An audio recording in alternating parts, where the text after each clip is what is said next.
त्या कपाटाच्या खाली माझ्या चपला आहेत, त्या जरा मला आणून दे ना. मी हो तूच, मग कोण? आता साहेब मला काम आहेत. अरे हे काय वागणं आहे शुभू? मी एक काम सांगितलं तर तुझ्याने होत नाहीये. तुझा साहेब माझ्या पाया पडतो. बाहेर जाऊन बघ माझ्या वाढदिवसाची किती जय्यत तयारी केली आहे त्याने ते. आणि तू एक साधं छोटंसं काम करू शकत नाहीस माझं? कमीपणा वाटतो का शुभू? तू विश्वंभरचा सेक्रेटरी असलास, त्याची सगळी कामं करत असलास, तरी तू या घरातला नोकर आहेस आणि नोकरच राहशील हे कायम लक्षात ठेव. आणि नोकराला जे काम सांगितलं जातं तेच मी तुला सांगितलंय. बघतोयस काय? जा चपलाण.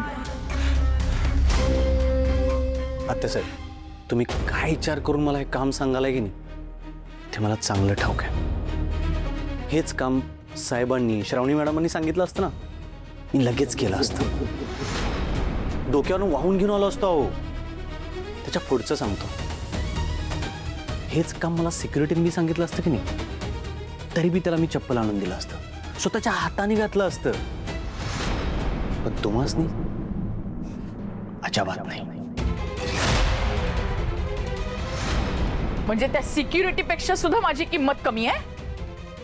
आता साहेब तुम्ही काय आहात हे तुम्हाला स्वतःला चांगलंच ठाऊक आहे.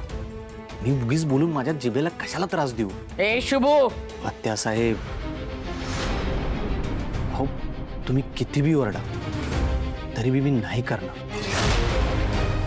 तुम्हासनी जेवढी इज्जत देतोय ना तेवढी घ्या.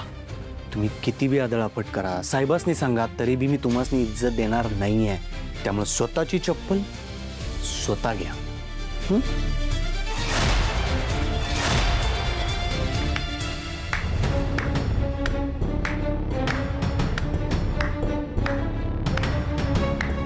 वा शुभू, अगदी योग्य बोललास. आत्या, अगं कालपर्यंत फक्त मीच तुझ्या विरोधात होते, पण आता तर हा शुभू पण आहे. आता काय करशील ग तू?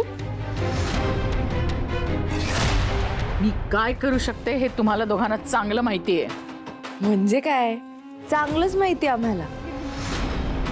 पण काय ना, आता तुझं काहीही चालणार नाही.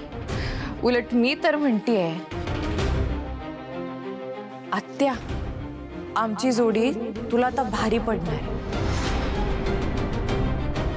आज बर्थडे आहे ना तुझा, मग आज तुझ्या बर्थडे साठी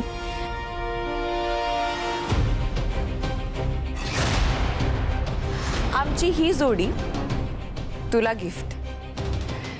हॅपी बर्थडे.